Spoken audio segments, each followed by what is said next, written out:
सुप्रभात मेरे प्यारे बच्चों। आज हम लोग हिंदी बाल भारती में कविता दूसरी सीख ये पढ़ने वाले हैं। बच्चों, सबसे पहले हम लोग ये कविता पढ़ेंगे और मैं पढ़ूंगा, आपको मन में दोहराना है। सीखो फूलों से तुम बच्चों, कांटों में भी मुस्काना। सीखो कोयल से जाकर यह मधुर गान निस दिन गाना। सीखो नदियों और झरनों से तुम आगे बढ़ते जाना।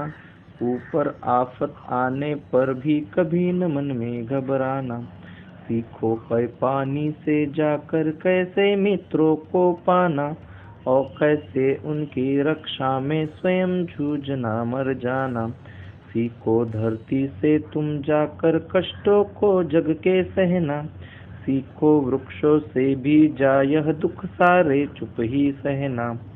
इस कविता के कवि है डॉक्टर वेद प्रकाश शास्त्री। बच्चों, अभी इस पाठ के शब्दार्थ देखेंगे। काटे, काटे का अर्थ होता है शूल। मुस्काना, मुस्काना मतलब मन में हंसना। मधुर, मधुर मतलब मीठा। गान मतलब गीत। निस्दिन मतलब रात दिन। नदी मतलब सरिता। आफत मतलब संकट। पय का अर्थ होता है दूध। पानी का अर्थ होता है जल। मित्र मतलब दोस्त। रक्षा मतलब रक्षण करना या रखवाली करना। स्वयं माने खुद। जूझना अर्थात संघर्ष करना। धरती अर्थात पृथ्वी। कष्ट अर्थात तकलीफ और वृक्ष अर्थात पेड़।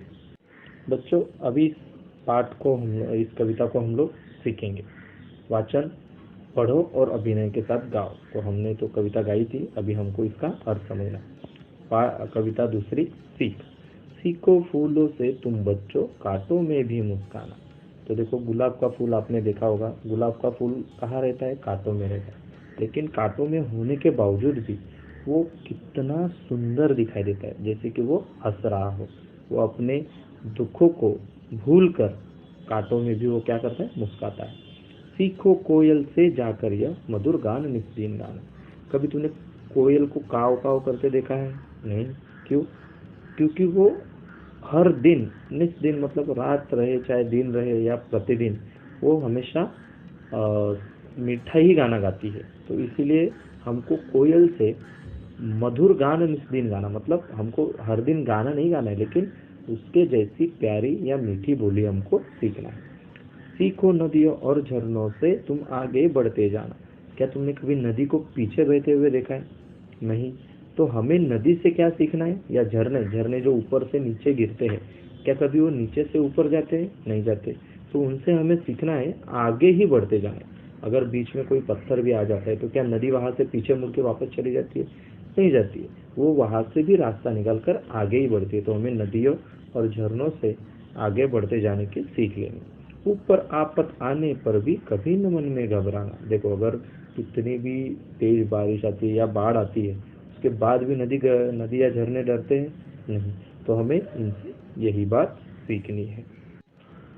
सीखो पानी से जाकर कैसे मित्रों को पाना, और कैसे उनकी रक्षा में स्वयं जूझना मर जाना। सीखो पानी। पय मतलब होता है दूध। अगर हम लोग दूध में पानी मिलाते तो क्या हमको समझ में आता है कौन सा दूध है और कौन सा पानी है? नहीं। उसी प्रकार से हमें दूध और पानी से यही सीखना है कि हमें अपने मित्रों को किस प्रकार पाना है, मतलब दूसरों से दोस्ती किस प्रकार करना है, और कैसे उनकी रक्षा में स्वयं जूझना मर जाना।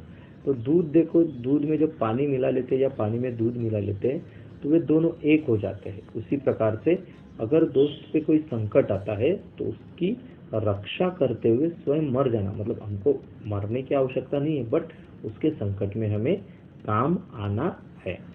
सीखो धरती से तुम जाकर कष्टों को जग के सहना। अभी धरती पर कोई धरती की जमीन खोदता है, कोई कचरा डालता है, कोई गंदगी फैलाता है।